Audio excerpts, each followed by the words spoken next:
Assalamualaikum warahmatullahi wabarakatuh. Perkenalkan, saya Lydia Fidel Putri dengan NIM 2248201106 dari 6B Farmasi. Di sini saya akan menjelaskan materi nutraceutikal, di mana materinya tentang pengantar nutraceutikal, kerusakan bahan pangan, dan mencegah kerusakan bahan pangan. Yang pertama ada pengantar nutraceutikal. Nutraceutikal adalah jenis makanan yang memiliki manfaat untuk kesehatan secara medis, termasuk pencegahan dan pengobatan penyakit. Para peneliti menemukan ratusan senyawa yang memiliki fungsi kesehatan bagi tubuh sebagai temuan baru di bidang fitokimia, seperti zat kimia tanaman non-nutritif yang memiliki khasiat perlindungan atau khasiat pencegah penyakit di dalam makanan. Nutraceutikal di era post-genomik. Terdapat 3 faktor yang akan mempengaruhi kerja nutraceutikal dalam tubuh. Yang pertama ada variabilitas dosis yang dikonsumsi dalam makanan akibat faktor-faktor jenis kelamin, usia, lingkungan, dan lain-lain. Interaksi antara reseptor ligan merupakan landasan utama dalam nutraceutikal. Yang kedua, makanan mengandung banyak zat yang dapat mengikat reseptor dan mendorong terjadinya respon biologis.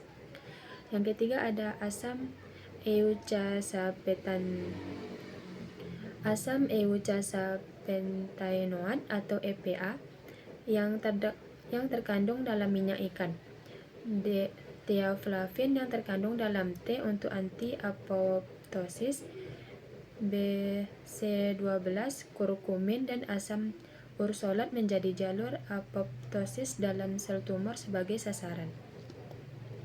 Nutrien yang paling banyak dikenal mengandung antioksidan dan vitamin. Contohnya seperti vitamin E, mencegah penyakit Parkinson, dan vitamin C mengandung antioksidan dapat menembus penghambat darah otak. Begitupun kombinasi vitamin E, C, dan beta karoten untuk menurunkan oksidasi lipoprotein. Fitokimia. Fitokimia merupakan bahan kimia kompleks terutama pada buah-buahan dan sayur. Fitokimia dengan khasiat antioksidan berwarna terang karena mengandung kromofor. Sayuran berwarna hijau gelap mengandung klorofil. Fitokimia karotenoid. Separuh dari 50 karotenoid diserap ke aliran darah. Karoten dapat melindungi dari kanker hati dan paru-paru. Pemanasan pemotongan sayuran dapat melepaskan karotenoid. Yang kedua ada lycopene. Manusia tidak dapat membuat lycopene, jadi harus mengkonsumsi buah-buahan. Lycopene memiliki kemampuan mengikat oksigen bebas, mengatur komunikasi gap junction antar sel. Lutein dan zeaxanthin. Lutein adalah suatu kantofil dan 1 dari 600 karotenoid di dalam sayur berdaun hijau sebagai nutrisi mata. Zeaxanthin merupakan salah satu karotenoid alkohol yang paling sering ditemukan di alam untuk melawan radikal bebas. Karotenoid astaxanthin tidak ubah menjadi vitamin A di dalam tubuh, melainkan untuk membantu mengatasi penyakit degenerasi manula, nyeri otot, rheumatoid arthritis. Antioksidan merupakan senyawa yang dapat mencegah kerusakan oleh radikal bebas. Jenis-jenis produk bahan alam yang digunakan sebagai nutraceutikal. Yang pertama ada produk bahan alam yang distandarisasi dengan kemampuan dan marker yang telah diketahui. Yang kedua, produk bahan alam dengan kemampuan dan marker yang diketahui namun belum ada standarisasi. Kerusakan bahan pangan. Kerusakan bahan pangan dibiarkan di udara terbuka akan mengalami kerusakan. Tanda-tanda kerusakan, yang pertama ada tekstur dari keras menjadi lunak, contohnya kentang. Yang kedua, tekstur dari lunak menjadi keras, contohnya tepung. Yang ketiga, tekstur dari kental menjadi encer, contohnya telur. 4. Rasa menyimpang, contoh sirup menjadi asam. Yang kelima, aroma menyimpang, contoh telur menjadi busuk. Yang keenam, penampakan secara visual menyimpang, contoh jamur pada roti.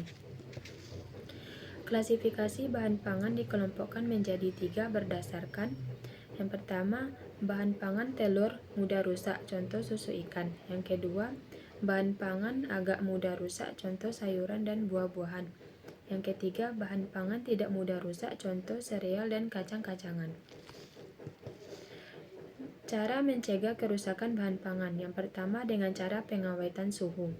Penggunaan suhu tinggi merupakan metode pengawetan makanan yang efektif untuk mencegah kerusakan karena dapat membunuh mikroorganisme patogen dan menginaktifkan enzim yang menyebabkan kerusakan. Beberapa metode pengawetan dengan suhu tinggi meliputi pasteurisasi, pengalengan, dan blanching. Yang kedua, ada pengawetan. Pengawetan kimia digunakan untuk mencegah kerusakan bahan pangan dengan menghambat pertumbuhan mikroorganisme seperti bakteri, jamur, serta mencegah oksidasi. Beberapa contoh pengawet kimia yang umum digunakan antara lain asam benzoat, asam sitrat, dan nitrit. Yang ketiga, ada pengeringan. Pengeringan adalah metode pengawetan bahan pangan yang efektif untuk mencegah kerusakan dengan cara mengurangi kadar air. Dengan mengurangi kadar air, pertumbuhan mikroorganisme seperti bakteri, jamur, dan ragi akan terhambat, sehingga bahan pangan menjadi lebih tahan lama.